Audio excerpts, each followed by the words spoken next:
អានិនបងផងណាមចាំងជីវា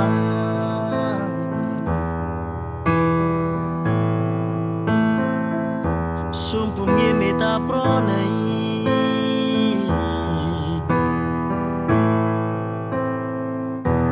រៀមសូមអងអណាចរណៃ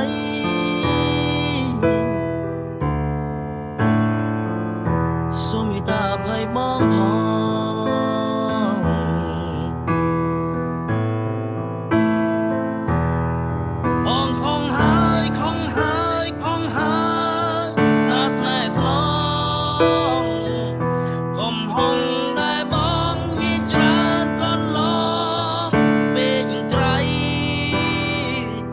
សួរបងផងណាពីស្អី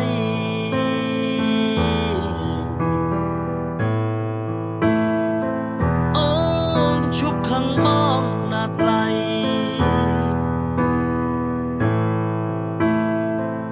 បងស្បត់ឲ្យស្រីជឿចង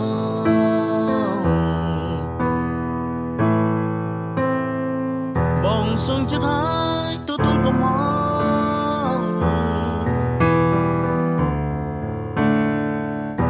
បងជប់ក៏ហើយណាចតណៃ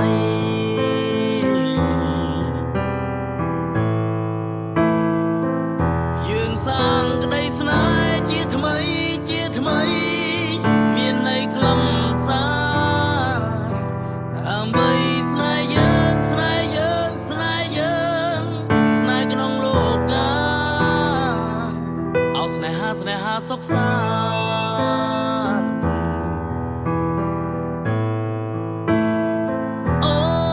ឈប់ខឹងបងណាថ្លៃ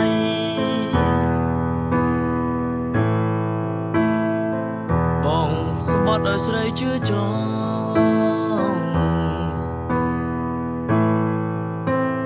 បងសងចិត្តហើយទទួលកំហ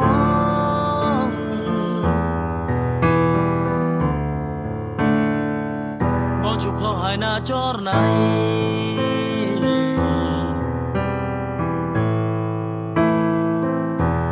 សាងក្តីស្នេហ៍ជាថ្មីមានន័យខ្លឹមសារដើម្បីស្នេហ៍យើងស្នេហ៍ក្នុងលោកកាឲ្យស្នេហាសុខសាន្ត